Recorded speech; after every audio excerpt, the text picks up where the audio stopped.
రాయలసీమ ప్రాజెక్టులపై వైసీపీ నాయకులు అసత్య ప్రచారం చేస్తున్నారని పాణ్యం ఎమ్మెల్యే గౌరు చరితారెడ్డి విమర్శించారు. కూటమి ప్రభుత్వం అధికారంలోకి వచ్చిన తర్వాత రాయలసీమ ప్రాజెక్టులకు నిధులు కేటాయించామన్నారు.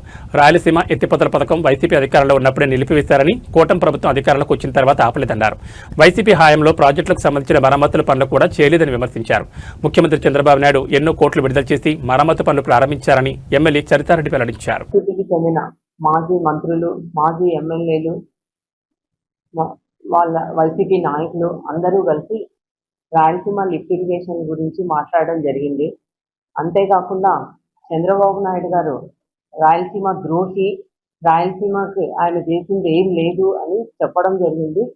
మేము ఒకటే చెప్తా ఉన్నాము, రాయలసీమ రైతుల కోసం, రాయలసీమ శ్రేయస్ కోసం పాటుపడింది ఫస్ట్లో అప్పుడు నందమూరి తారక రామారావు, తర్వాత దాన్ని ముందుకు తీసుకెళ్ళింది కూడా చంద్రబాబు నాయుడు గారు. మన రాయలసీమకు తెలుగంగా ప్రాజెక్ట్ అయితేనేమి, అలాగే హంద్రీనీవా సుజల స్రవంతి అయితేనేమి, గాలేరి నగర్ సుజల స్రవంతి అయితేనేమి, వెలుగోడు రిజర్వాయర్ అయితేనేమి, ఎస్ఆర్బిసి అయితేనేమి, ఇలా చెప్పుకుంటూ పోతే ఏ ప్రాజెక్టు తీసుకొచ్చినా కానీ అది మొదట స్టార్ట్ చేసింది స్వర్గీయ నందమూరి తారక రామారావు, తర్వాత నారా చంద్రబాబు నాయుడు గారే ముందుకు తీసుకెళ్తా ఉన్నారు. ఇప్పుడు ఈ గతంలో వీళ్ళు 5 ఏళ్ళు అధికారంలో ఉన్నారు. వీళ్ళు అసలు రాయలసీమకు ముఖ్యమంత్రిగా ఉండి ఆయన ఏం చేశాడు రాయలసీమ వాసిగా ఉండి అని నేను మొదటగా ప్రశ్నిస్తా ఉన్నా. కనీసం మీరు రాయలసీమ కోసం అహర్నిశలు మీ టైంలో అన్నమయ్య గేట్లు కొట్టుకుపోతే 40 మంది చనిపోతే కనీసం పరామర్శించిన దాఖలాలు లేవు మీరు. అంతేకాకుండా ఇదే మన కూటమి ప్రభుత్వం అధికారంలోకి వచ్చిన వెంటనే తుంగభద్ర డ్యామ్ కొట్టుకుపోతే వెంటనే రన్నింగ్ వాటర్లో కూడా దాన్ని నిలబెట్టిన ఘనత కూటమి ప్రభుత్వాన్ని. అంతేకాకుండా అటు కర్ణాటక ప్రభుత్వం అయితేనేమి, ఇటు తెలంగాణ ప్రభుత్వం అయితేనేమి 2 ప్రభుత్వాలు చేతులు ఎత్తేసినాయి. కానీ చంద్రబాబు నాయుడు గారు రన్నింగ్ వాటర్ ఉన్నప్పటికీ కూడా నిపుణులు కన్నయ్య నాయుడిని తీసుకొని వచ్చి కేవలం 5 రోజుల్లోనే నీళ్లు నిలుపుదల చేసి 40 టీఎంసీలు నిలబెట్టిన ఘనత చంద్రబాబు నాయుడు గారికి.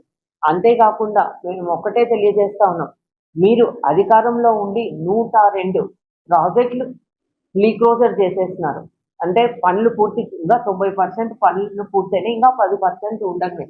దాంట్లో మా పాణ్యం నియోజకవర్గానికి సంబంధించిన గోరుకల్లు రిజర్వాయర్ అయితేనేమి, అలాగే అల్లగనూరు రిజర్వాయర్, గోరుకల్లు రిజర్వాయర్ అది ఎంతో ప్రమాదంలో ఉంది. ఇంకా కుంగిపోవడము, బండి తెగడము అటువంటిది గాలి కొదిలేసి పనులు పూర్తయింది చెప్పేసినాయని దాన్ని చేసేసినారు. అటువంటిది మన కూటమి ప్రభుత్వం అధికారంలోకి వచ్చిన తర్వాతనే మొదటగా 1 కోటి రూపాయలు, మళ్ళీ 2.5 కోట్లు శాంక్షన్ చేయించడం జరిగింది. ఇప్పుడు శాస్త్ర పరిష్కారం కోసం కూడా 58 కోట్లు శాంక్షన్ చేసిన ఘనత కూటమి ప్రభుత్వాన్ని.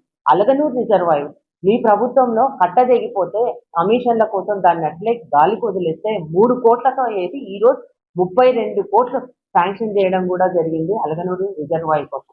ఇప్పుడు మేము రాయలసీమ లిఫ్ట్ ఇరిగేషన్ నిలుపుదల చేశాము అని చెప్తా ఉన్నారు వైసీపీ లీడర్లు అంటారు. వాళ్ళకు ఒకటే చెప్తా ఉన్నా, అయ్యా మీ హయాంలోనే 5వ తేదీ మే 5వ తేదీన 2020లో మీరు దానికి మొదలు పెట్టడం జరిగింది. 2021 జూలై 7వ తేదీనే దాన్ని నిలుపుదల చేశారు. ఎందుకు నిలుపుదల చేశారయ్యా అని అంటే దానికి అనుమతులు లేవు, పర్యావరణ